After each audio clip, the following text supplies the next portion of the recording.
Let's do it. And welcome everybody to the Untold History channel. This is a complete surprise impromptu live with my good friend Brady, aka War Hamster, and we're just going to talk a little bit about the New Hampshire primary because that's where Mr. Brady is now. It's in New Hampshire, so he's got boots on the ground. So he's going to give us some live, well, not live anymore, but some feedback from what happened there. A little first-hand observation. Good to see you, Ron. Thanks for You as doing well. this. You're looking great, buddy. Thank you. But it's been I don't know how many months since the last time we did a show together, but it's been a while. It's been a long time. I got my I'm getting ready for baseball season. Oh goodness. Don't even get me started. Too early for that. I'm gonna have to go get my Michigan Wolverine sweatshirt just to celebrate my national championship. Yeah. Hey, my first year ever rooting for them, and they win.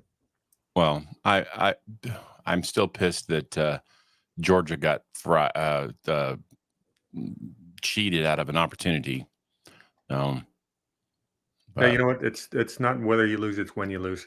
Sometimes. Well, but they shouldn't have, number one, they shouldn't have lost. And if they and yeah, they did lose, but they should not have gone down 5 spots to 6. That was I mean, I could see maybe 3, but going that far down, that was an atrocity. Well, you got to ask the committee. There's 2 questions. They could have answered one of 2 questions. Is Georgia one of the 4 best teams? Yeah. But were there not 4 teams that were more deserving based on the criterion set for the committee?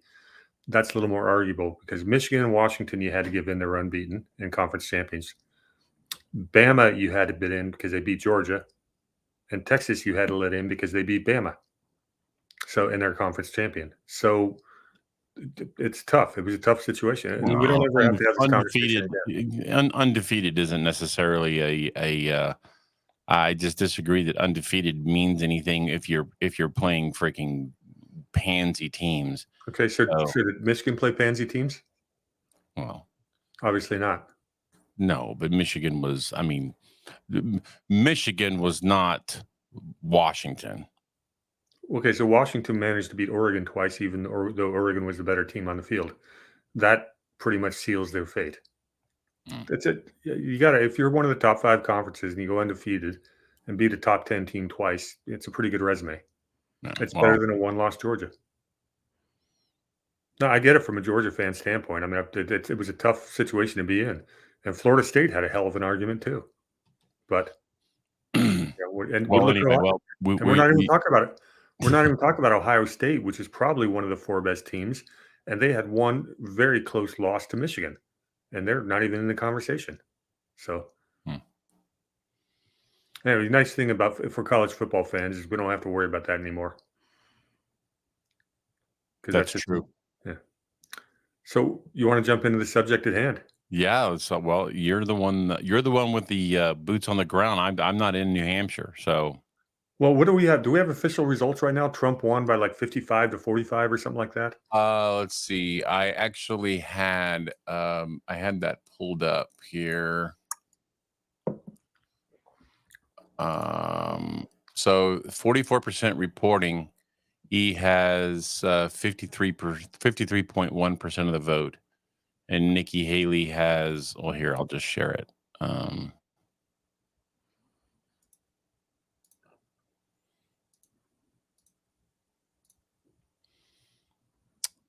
So yeah, so it's an 8-point spread, which is ridiculous. So I've been keeping track of the polls. Real Clear Politics sums up all the polls, and once a week I put it on a spreadsheet. I've been doing that for about 4 months now, and the spread for Trump over Haley has been about 22 to 32 points consistently. About 2 weeks ago, they had an outlier poll that made it seem like it was within 10 points. Even given their error margins, that was nonsense. But they did that specifically to make it seem like it was actually going to be a race. Right. And the reason the reason they did that, and I'm talking about the establishment Republican Party as well as the whole establishment Democrat Party, Mm-hmm. obviously united to stop Donald Trump from winning re-election. We can agree on that. Mm-hmm. Oh yeah.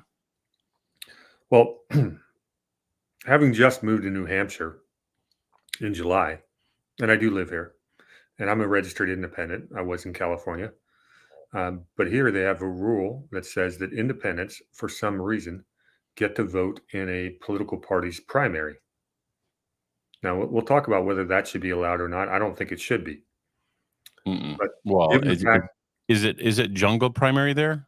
no, it's not. It's Republican primary, Democrat primary.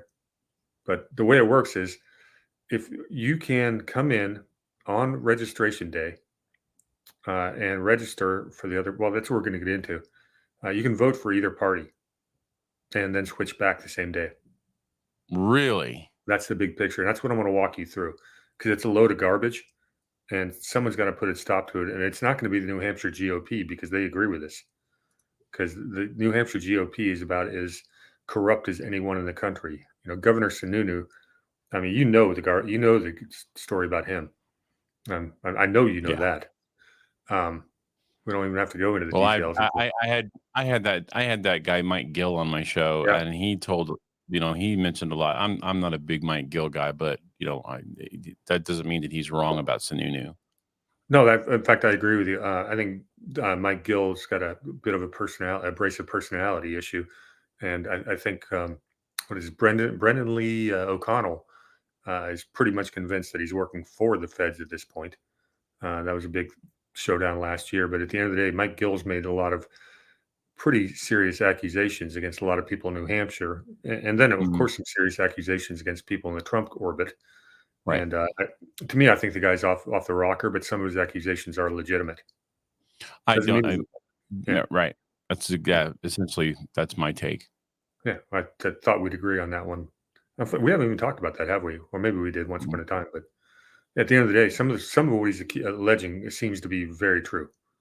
But what he's talking about is Sununu and the Shaheen dynasty here in New Hampshire. It's got a stranglehold over not only the New Hampshire GOP, but a lot of other, shall we say, unsavory practices that are probably on the wrong side of several laws. But Right. that's not the point of this show tonight. So No. I won't go into that. So anyways, going back to the New Hampshire primary. So I was not registered to vote in New Hampshire. I just moved here in July. We didn't even expect to be here this late in the year, and we thought we would have moved elsewhere by now, but didn't quite work out due to a number of reasons. And we're happy I'm freezing my butt off, and I'm actually wearing closed-toed shoes and jackets and gloves and all that. And What's the temperature there? when I walked over to the Trump rally here in Portsmouth last week, it was 20 degrees out. Oof. And I walked 12-minute walk in, 12-minute walk back, about 2 hours waiting outside in the wind tunnel. Didn't get in. My face got completely wind chapped. And next day I spent most of the day cuddled up with blankets. So I did get my butt kicked by the weather. So today it got over 32 degrees again, but it is cold. It's colder than I'm used to. Yeah, it's We should not have, California. It's no, not. it It's is not. not. It's not the cold that you get in the by the California coast. No, even when I lived up in the Sierra Nevadas, we get snow and it'd be like maybe 28 degrees. But no, it's colder than I'm used to. Anyways, back to the subject at hand. So I have to register to vote, and I looked into everything, what all the rules were, and it's funny. One of the things you look up is they say that there's a deadline to switch from one party to another. It was like November 6th. Well, that's not even remotely true because anybody could have done what I did today and walked in and switched your party affiliation on the spot at the polls. Well, let me tell you about, switch your party affiliation on the spot at the polls. Then you get approved to go in, and once you've proven you're a New Hampshire registered voter, and they ask if you want a Republican or Democrat ballot, and you go cast your ballot for the primary, and then you can go right back to the registration desk and switch your party affiliation right back to where it was. And the people working at the registration desk are really efficient at this and very enthusiastic about it, telling you that, oh, if let's say you're an independent and vote for the Republican or Democrat primary. They're going to assume you're part of that party going on. So if you don't want that to happen, come back here and we'll switch it for you. They have a whole system set up to do this switch and reswitch. Mm-hmm. Now, as an independent, or if they would call you an undeclared voter, I went in there and I had to show, to prove my residency, I had to show driver's license, which is California still. I brought my birth certificate. I brought a auto insurance bill, and we had to stop by the bank so that the lady hamster could sign an affidavit that would be notarized that I was actually living at her domicile. Mm. All the bills were at her house, so it's in her name. So we do all that. They recognize that I am who I say I am. They registered me as a non independent, and then I go in there and I ask for my Republican ballot, and I cast my ballot for who did I vote for? Oh yeah, Donald Trump. Yeah. And I put that in. It took about 10 minutes, and I go back and I sign one little slip that says I want to go back to being an independent, and you're done. And these were everybody going in there was doing the same thing. Now, it's ridiculous on the surface that me as an independent can vote in a private political party's primary. I should have no say in it whatsoever.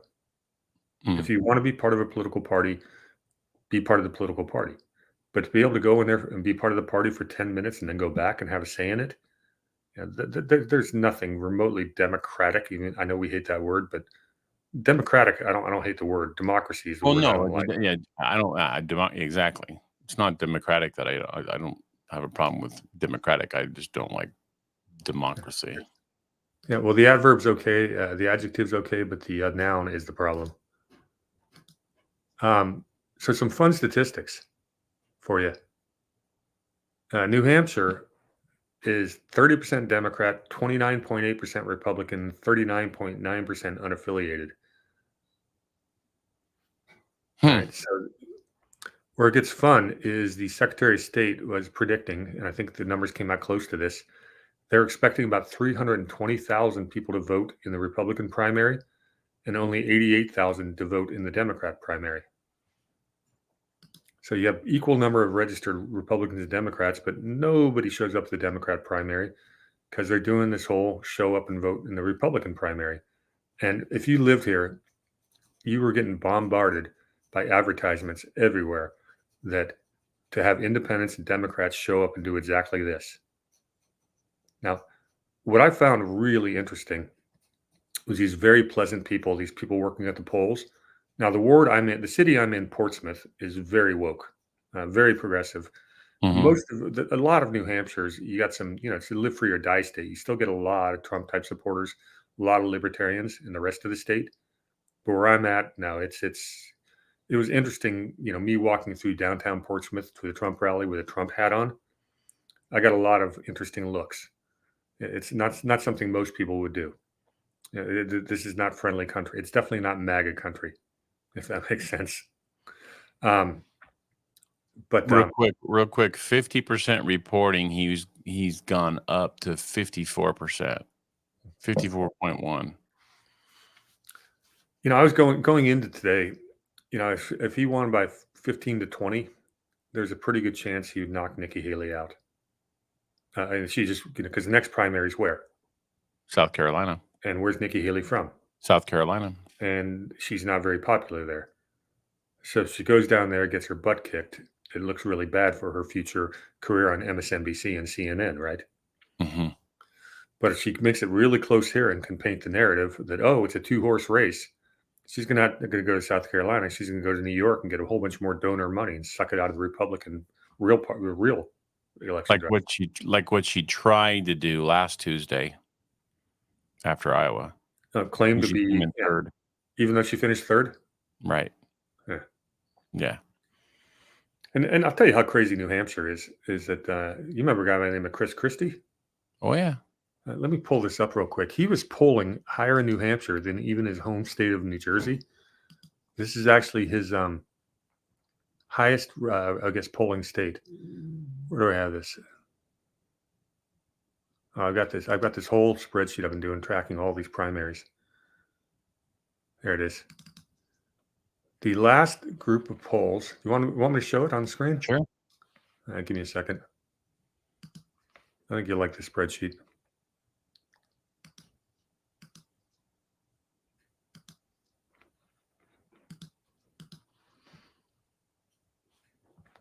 And you should be able to see that. Oh, there you are. So I've been tracking the national polls or the Real Clear Politics polls on a weekly basis since November. If we get down here to New Hampshire, I was highlighted here. You can see the percentages. So early on, we had Trump up 44, up by 30 points over DeSantis.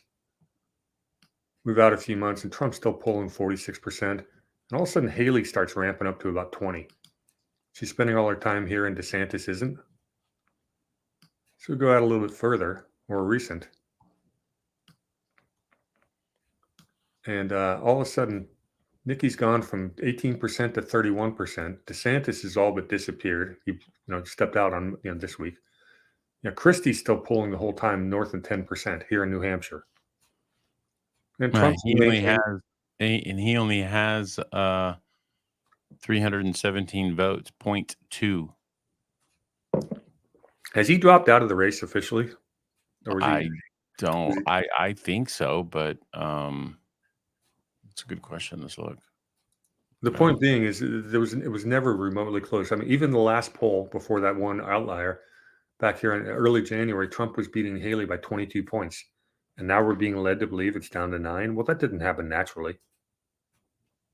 So basically what you have is a system where you have people outside of a party choosing, who a party's elected or their candidate's going to be. And he ended his bid on January 10th. My favorite part about this is you look at the betting averages, which is basically the the betting books. You go back to November, and Biden started out as 32% likelihood to win win next year, and Trump was at 29. You had Newsom at 8% and DeSantis at 6%. If you look how this thing goes over time, now we have Trump at 39%, Biden at 30%, and Haley's at 8%. She came from nowhere.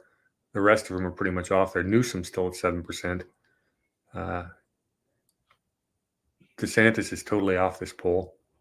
Haley showed up in not even 2 months ago, so it's really interesting to see how how everything's changed over time. Mm-hmm. That's why I do that exercise. I think it's fun to actually see how sentiment changes, but it makes the Haley recent spike seem really artificial because she hasn't done anything to excite a real Republican voter. What she has done is she's excited an awful lot of Democrat voters. And she's excited a whole lot of people who are, basically never Trumpers. Mm-hmm. Yeah, and that we're full of those in New Hampshire, and that's because of the Sununu influence. Mm-hmm. It's absolutely there. I mean, I haven't been that politically active since I got there, but I know how to talk to people, and you can kind of see the writing on the wall. But the polls tell you all you need to know. Chris Christie got into the race specifically to be anti-Trump, and he was polling 10% here. He's polling 8% in New Jersey, his home state, and under 1% everywhere else in the world. Mm-hmm. That tells you what New Hampshire is. So, although there's a lot of great people in the state, there is a huge never Trump component to it. And that's why you have a system as messed up that a person like me come in off the street, pretend to be Republican for 10 minutes, cast a vote. And by the way, I would never actually vote in an open. If this is a closed primary, I wouldn't play the game. But in an open primary, when they're gaming the system, I kind of felt like it was my obligation to offset at least one Democrat vote. Mm-hmm. Which I went in there, I did my duty, did it proudly. Watching these, and the fun part was being in there in the polling station, and to see how well trained and efficient their machine was, and they're very friendly people. They had no idea, whether I'm voting for Trump or anything else. They probably thought I was one of these independents who's going to follow their advertisement and vote for Nikki Haley because I gave them no indication otherwise. But the friendliest people in the world, totally efficient, and it never occurs to them that they're actually disenfranchising a Republican voter. So it's a system that absolutely has to change. I don't know if New Hampshire has any will to do it anytime soon. But so take the results that we saw tonight with an incredibly huge grain of salt. I experienced it myself, and I watched it. Oh, here's the other fun one. In California, there's a rule you have to be 300 yards from the end. You can't be out there balloting or picketing 300 yards from the entrance. Something like that. Yeah. I think it's 300 yards in California. I know a lot of states have that.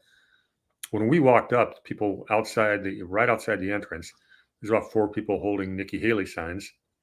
There's a bunch of them had signs that said "Write in Biden." Now you know why Biden's not had to be written in, right? Mm-mm. You don't know? You don't remember that shenanigans? Mm-mm.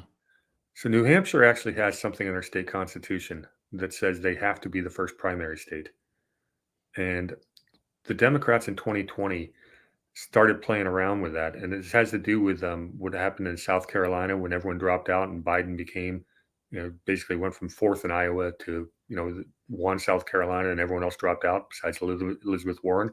Mm-hmm. And that was all rigged, and that is because they wanted. That was the Black Congressional Caucus, the AME Church, everything like that. That was the alliance between that and Biden, and that's why Kamala Harris, she was the ransom to get all those Southern votes. Mm. Well, they were trying to keep New Hampshire from being first in the nation, which is a real big point of pride here, and it's also written in their state constitution. New Hampshire was not going to allow that. So basically, Biden ended up staying off the New Hampshire primary, didn't campaign here, didn't do anything. Now, since the Democrats, they've got an incumbent president, they're not actually running a real primary. As Marianne Williamson and this guy Phillips are pretending to run. RFK Jr. left the Democrat Party 4 months ago. So Mm-hmm. he's going to win. He's going to win. And the way the DNC works is the super delegates decide anyways. But at the end of the day, Biden is not on the printed ballot here in New Hampshire, so they had to write him in. And I haven't. Do you see any results for the Democrat in New Hampshire today? Let me look. Let's see here. New Hampshire primary results, Democrat Party. Unprocessed write-ins are 57.9. Here, I'll just yeah, that's Biden for you.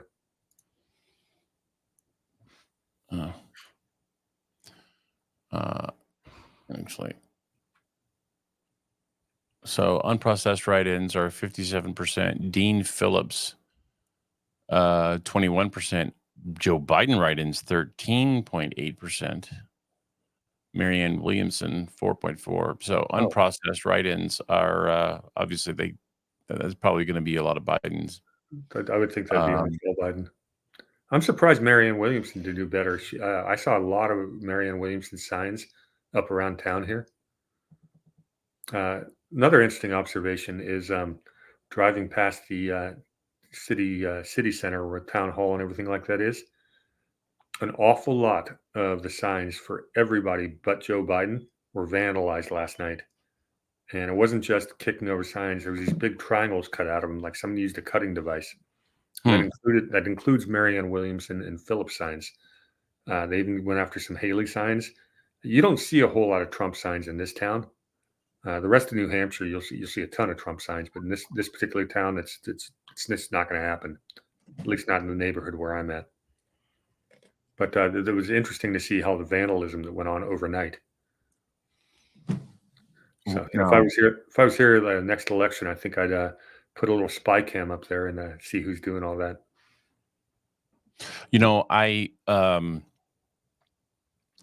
I did. I don't even know why I got into what precipitated this, but I watched a documentary on the weathermen about 2 weeks ago, and it was like, man, it was like soft on the weathermen, right? The Weather Underground. And I'm like, yeah, I don't know about this. So then I played. I don't. Are you familiar with In Pursuit of Truth? Yeah, well, I watched part of the show you did on them. In Okay. fact, was that I might have jumped in and said hi for about 10 minutes on that. You might have. In your live chat, yeah. Yeah, but so iPod did 3. He did one about he basically it was 3 parts, but the first 2 were really truly the ones about Bill Ayers and Bernardine Dorn and all that stuff. But the third part was he essentially connected like the Black Lives Matter movement and a lot of that stuff as essentially a continuation of the Weather Underground, and how a lot of those names are actually resurfacing in their connection with a lot of the movements that happened, in the summer of 2017 and so on. So just really interesting stuff. But you know that what was the point I was going to make with that? Um, in terms of just the whole movement behind the organization, going after what am I trying to say? I'm tired. I've been up since 4. The essentially the politics behind it all, and the the boots on the ground, the anarchist revolutionary attitudes and actions are still very much in play. Yeah, The and that's the it. Yeah, Marxist Ron. philosophy. Yeah, Ron, I'm glad you brought that because that's exactly what I'm alluding to. Is what I observed in these poll watchers and these poll workers. And maybe you just got yourself on camera. Great. Yep. Sorry. No, it's what they say: the ends justify the means, and these people really did not, in any way, shape, or form, um, have any qualms whatsoever about bending the rules. There's no morality. There's no sense of integrity whatsoever, and I think it's ingrained in that entire collectivist, by any means necessary attitude. And I saw the soft side of it today, but it was so crystal clear and obvious. That's the one takeaway. I think we can say the New Hampshire's primary system's messed up. That's obvious. But to observe these people firsthand and how cavalierly they just, oh, don't worry, nobody will ever know. Just shift your parties any way you want, like it doesn't mean anything. Right. Yeah.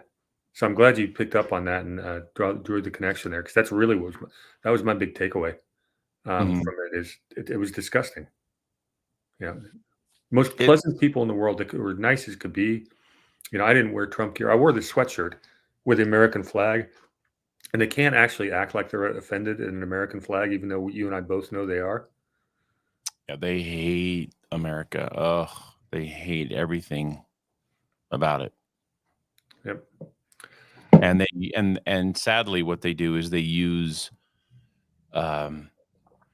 the system to their advantage. They use the ability, the liberty to have the attitude. They use it for their own purposes. It's just, essentially it's Saul Alinsky. I mean, it's just straight Saul Alinsky tactics. Yeah, it's I'd say it even goes back further than that. But if in America, No, yeah, 100%. But I mean, Saul Alinsky. I think Saul Alinsky did some very concise writing in terms of setting the rules for radicals, and hence the name of the book. What? yeah. I read the book when I was in college, and when you're in college, you have a tendency to be a little bit more open to radical ideas, and I still found it offensive. It's by any BAMN, by any means necessary, is not a very. You don't want to play fair with people like that. It's hard to. If you have integrity and they don't, it gives them an advantage. And that's exactly what I saw happen right in front of me. Yeah, it's well, and we'll see if we have an election in 2024. I don't know.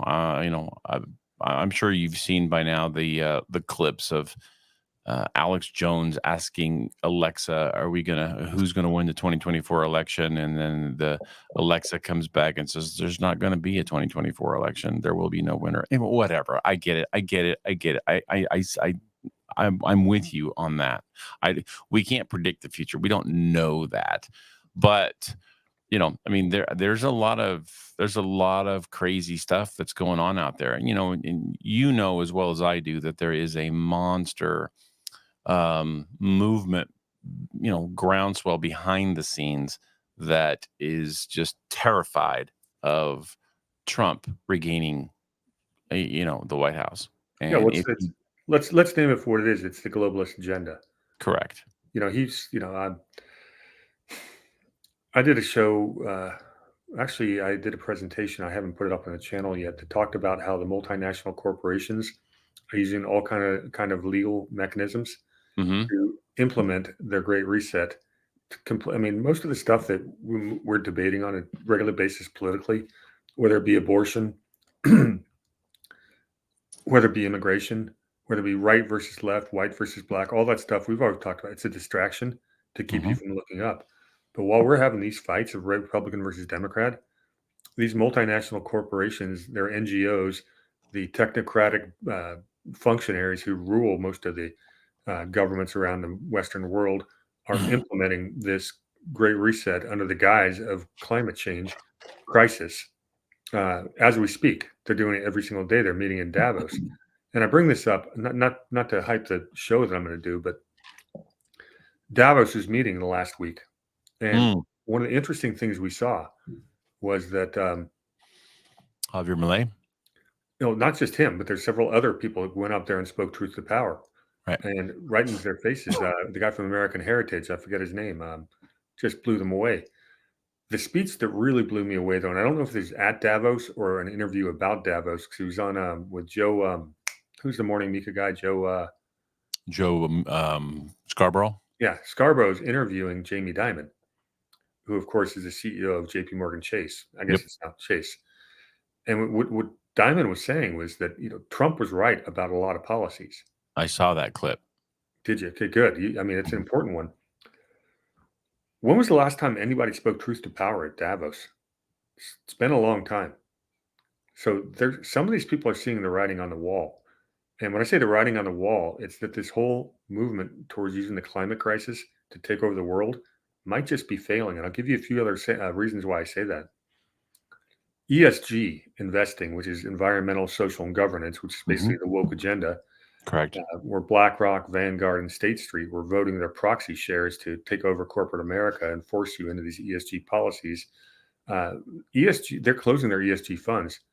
I've got a graphic I can probably track down for you that shows that the outflow of ESG funds in the last 2 years, they're losing money, they're bleeding, and because the investments aren't working and people are tired of this stuff. And it started with a few states stood up and said, if you're going to do ESG, you can't invest our pension funds anymore. And I think Alaska was the first one to do it. North Carolina did it, and I give Florida a lot of credit because they did it too. Interesting. Another example on that of where that whole woke agenda is dying. Have you heard about NACs? Why do I know that name? It's called a natural asset company. Okay, that's not what I was thinking of. The way it worked was in 2001, a group called the IEG. I'm gonna have to look up the acronym, but you know how these guys are with their fancy acronyms and fun sounding names. Petitioned the SEC to create a new class of investment vehicle. And the three people that sponsored it was first of all, it was a New York Stock Exchange. The second one was one of those NGOs that about a South America Development NGO. And the third, of course, was the Rockefeller Foundation. So now you know where this is going. The whole idea is they can create a shell company out of nowhere. Let's say we want to protect the Brazilian rainforest. Investors go in there and put all their money into into this NAC, and next thing you know, they own it. And to put it into perspective, and we, like I said, I'm going to do a full 90-minute show here really soon on this. and to really go into the detail. But at the end of the day, how big do you think the global securities market is today? Any guess? Probably, if I had to guess, I'd probably say, are you including derivatives? Yeah, the whole global securities Um, market. I'd say, I don't know, maybe 100 trillion. Yeah, that's not a bad guess. It's 512 trillion as of 2021. Hmm. Okay. Well, they estimated that the NAC, now that the whole idea is to monetize natural resources that have never been monetized. That includes drinking water, air, you name it. They want to securitize everything. That's estimated to be a $4 quadrillion dollar marketplace. So basically 800% bigger than all current securities they were trying to monetize. Now, some of us pushed back on this by getting the word out there. At the end of the day, last week, the the New York Stock Exchange pulled their application with the SEC, so we won that battle. Interesting. Yeah, it was a big deal. I might have had to have a drink that night. But, we were celebrating. That's awesome. Yeah, well, of course, like everything else now, Vanguard, BlackRock, and State Street may be pulling their ESG funds, but it's going to reemerge with a different name. They're going to rebrand it and come back. Always do. Yep. They Same thing. they do not go away. I mean, you know, going back to going back to what was it? The Tsar back in 1905 when they had the Russian Revolution. They tried to have a Marxist revolution in 1905, and they they pardoned them, or they didn't eliminate all of the people. What they did is they kicked them out of the country. But all the people that they kicked out of the country ultimately came back in 1917 and did the Bolshevik Revolution at that point. And it just, and not to be biblical, or not to. Well, real quick, they weren't financed the first time. The second time around, they had banking money behind them. Well, sure, of course. But even the second time, even though they had the financing, they still were. I mean, they still just had a very tenuous hold on Russia. It wasn't until after essentially the Civil War, in what was it, 1923, when the Reds finally beat the Whites.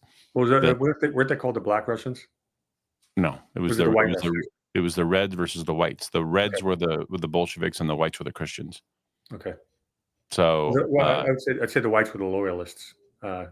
Well, yes, but the Whites were primarily the Christian. They were made up of the Orthodox Christian Church, and the Reds were atheistic, so Satanists, whatever you want to call them.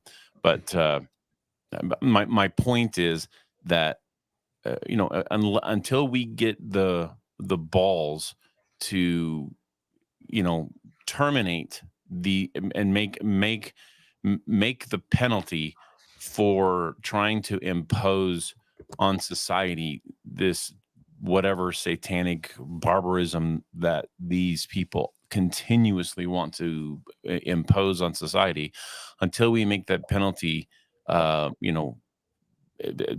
longer existing, that we're always going to have these people just keep coming back around. It's like they're like roaches. Yeah, and it's it's a fundamental truth about what our country's philosophy is all about. It's about individual liberty is more important than the good of the whole. And it's the idea that, if I protect your liberty and you protect mine, we're all protected. And as soon as you decide that one person's liberty can be sacrificed for somebody else's well-being, then you get to the collectivist mindset, and that takes you down all the slippery slopes. Yep. And it really can be simplified sometimes by that. I agree. But it's more than that, I mean, and we've talked about this ad nauseum, but for your audience, we may as well touch on it. Communism, fascism, socialism, all that stuff, all the isms, those are just marketing pieces for what's really going on. It's as is capitalism. Well, who invented the term capitalism? Marx. Yeah, exactly. Capitalism was not what the founding fathers founded this country on. Nope. They founded on something called fair and free markets. Hmm. And fair and free And markets do not have protective tariffs. They do not have internal improvements. They do not have crony capitalism or mercantilism or any of those things. All the different terms. When you start getting businesses or corporations that are influencing government, there's a term for it, and it's called fascism. yeah, or crony capitalism. Yeah, which is fascism. It's the Right. same thing.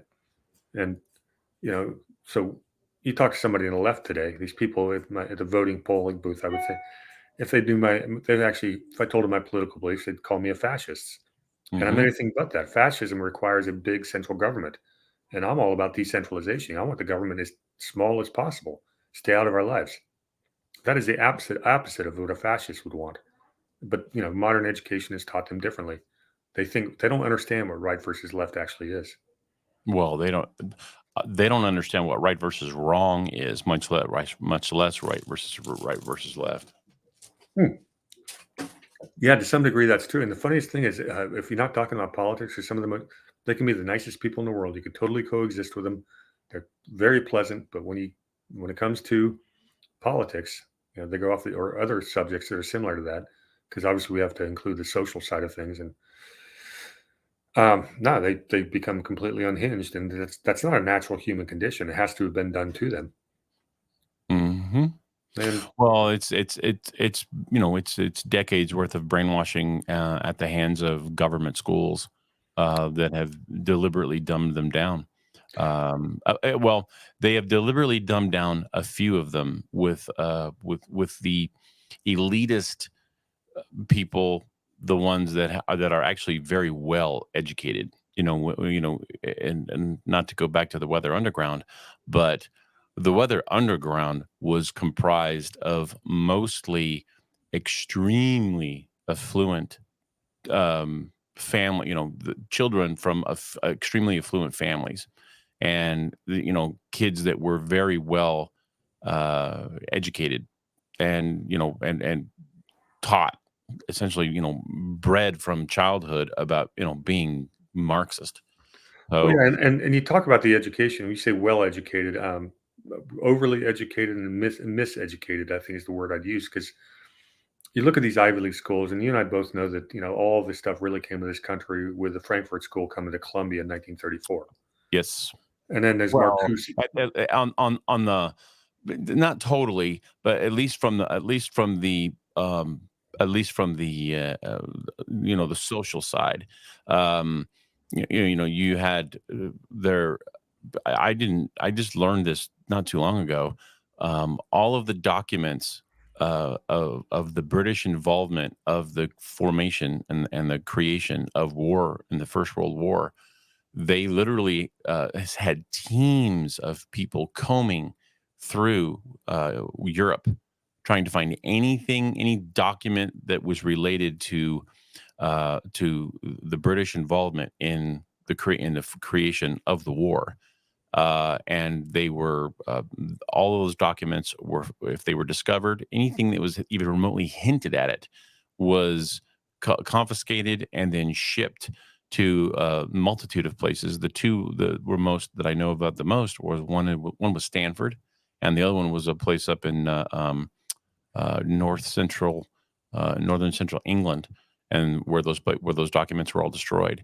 And the purpose of that is that if you couldn't find documented historical evidence of that crime, then you couldn't lay it at the feet of the British.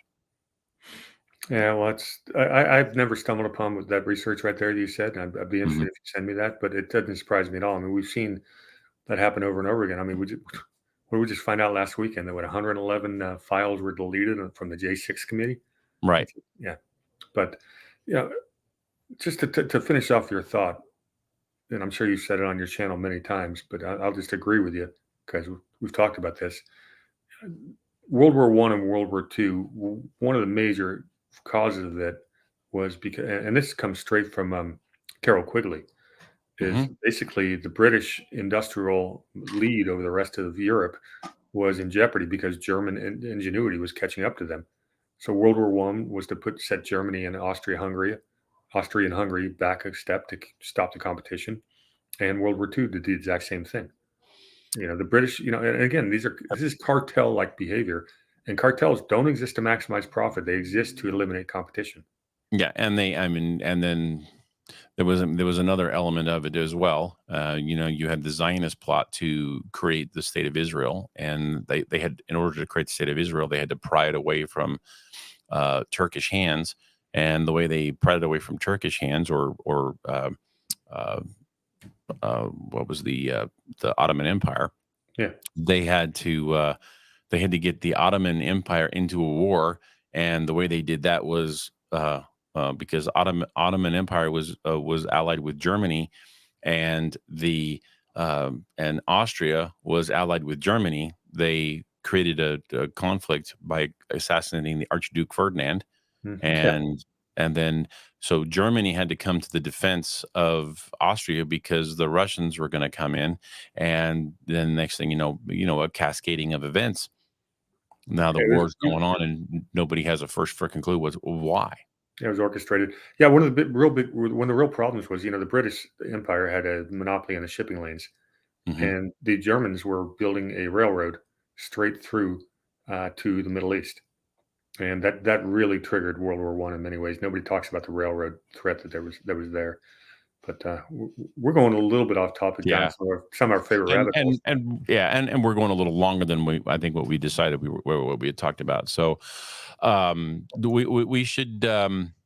We should set a time and do something a little bit more lengthy in the near future, where we can really kind of cut loose and talk about some historical stuff, because this is there's a lot of stuff that we could talk about. So, Well, let me lay down a topic for you, and you let me know if you want to go into it. But you talk about the manipulation of the Western world over the last century, and I think if it's one thing to say it came from the universities, but the real social, what do they call it? Societal engineering, social engineering, all comes from the Tavistock Institute. well, Tavistock has an enormously heavy influence, yes, and the music industry, and Medical. advertising, medical, They yeah, were Tavistock Institute is single-handedly the people who started this uh, genetics, no, the transgen trans. cutting off your junk as a kid, Hmm. whatever you wanna call that term. That came from the Tavistock Institute, and their main institute actually is now outlawed, banned in England. They were so bad, Hmm. and they're still Interesting. involved in many things. It's social engineering, but, we'd have to go in and look at the financing of the Tavistock Institute to really do it justice. And that's Oh, a show. I'd love to talk about Tavistock. That was, you know, um, are you familiar with I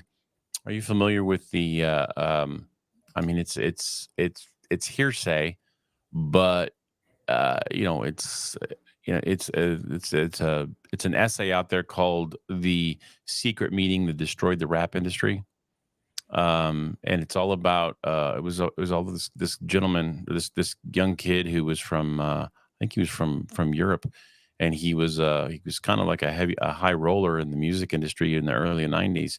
And he was called to a he was invited to this meeting in the outskirts of LA, and he went, and essentially, I mean, I'll let you read the letter, but essentially what it was the uh, the music industry had secret financiers that had invested in the private prison industry, and they were going to use rap music and convert it into gangster rap, sell the glamorizing criminal behavior, and then use that to basically make sure that the prisons were full, primarily with black kids It's all part from of inner that. cities. Yeah, and that's part of a bigger plot. Yeah. Let me drop one more fun factoid on you, because you brought up the private prison complex, and it's something I've obviously have a problem with. They've been privatizing policing, security, Yep. and military for quite some time, and it's a major issue.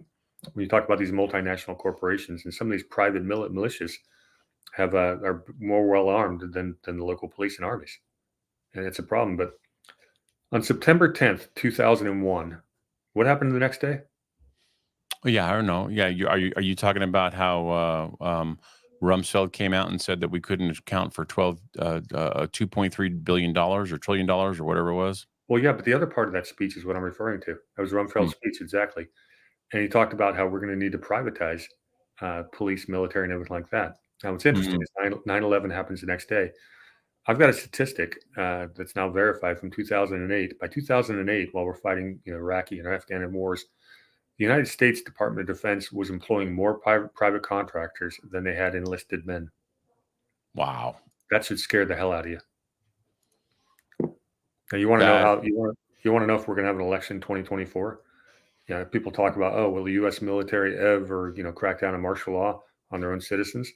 Well, I don't think the U.S. military is our enemy. I think the multinational corporations are what we got to worry about, and they're really well armed with private militias, and mhm. that's something that needs to be talked about a lot more.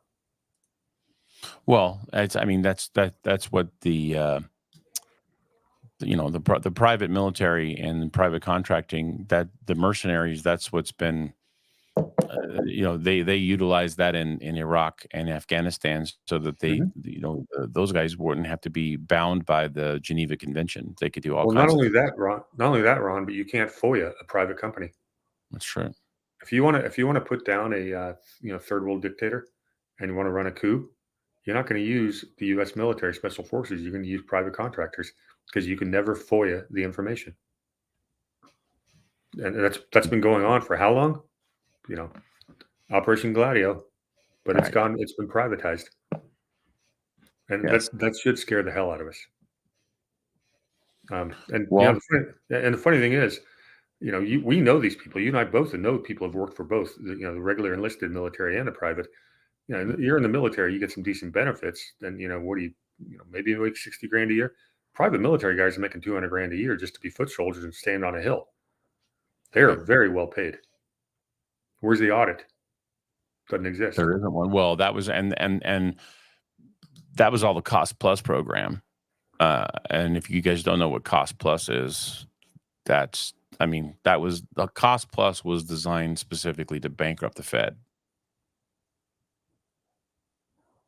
You know what Cost Plus is?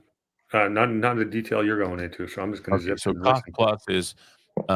Cost Plus meant that whatever they would, if a truck would have maybe a busted fuel filter, you have $180,000 truck, right?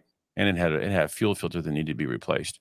They would blow the truck up on the side of the road and buy a new truck and bill it to the government. Yeah, got it. Yeah, well, don't you think that's exactly what's going on in Ukraine right now? Hmm. Um, yeah, all right. Let's give this one a wrap because Yeah. it's late for Well, it's good you. to I see you, know. man. It's good to see you.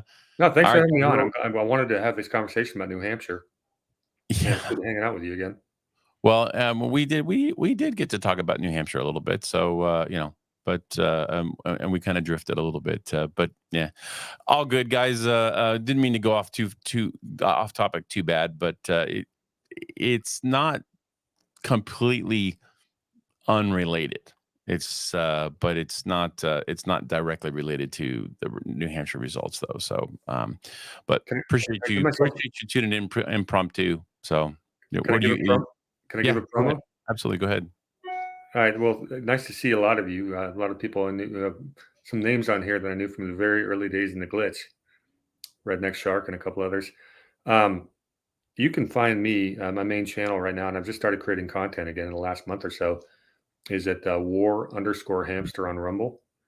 Um, Honeypot Hounds asked about Operation Gladio. I just did a video about 3 weeks ago about Operation Gladio. It's part of my Shadow State series. Look for it. I did it with a really talented woman named Major Towner Watkins. Ron, you're going to want to meet her. She spent 30 years working for U.S. military intelligence, Hmm. and she's a great researcher and sees the world very similar to you and I do. Gladio's her baby, and she's researched the heck out of it. So we did a 90-minute video on that. It's on my channel. You can also find me on Twitter at war_hamster1776. Make sure you spell it correctly because apparently there's another person running around Twitter under the name of Warhamster. He goes _Warhamster. And Ron, he's actually a pretty good guy, probably votes like I do, but he is the imposter. My ID was up there first. But so make sure you get the right war hamster there. Gotcha. Okay. Well, thanks for coming in. And just real quick, Patriot Dave, no, that's not where we got the $2,700 hammers and $1,500 toilet seats from. That is those things were from much earlier on. Cost Plus was something that happened post 9/11, and it was how the military and whatnot was run. But I mean, it's the same group of people and it's the same mentality. So they just figured out a way to do things a little bit differently. But I mean, it's not exactly the same, but they're very similar. So anyway, so War profiteers, rent seekers, all the people that are close to the mercantilists, anybody who can, suck off the teat of the government is going to do so. And those are the people who decide it's worth their time to buy our politicians. yeah, and there was General Smedley Butler wrote about it in his book in the 1930s. There's war is a racket. So it's been a racket since time began, and it still is today. So amen to that. So all right, guys, hey, thanks for tuning in. Stick around, Brady, and we'll see you guys tomorrow morning. I'll be doing a show with my cousin Linda Wells, naturopathic doctor. So I think it's going to be 10 a.m. Eastern. So we'll see you guys in the morning if you choose to get up that early. So anyway, and we'll see you soon there, War Hamster. So great to see everyone. Glad to see your channel's doing so well, Ron. It was great hanging out again. Thank you. Yes, sir. All righty.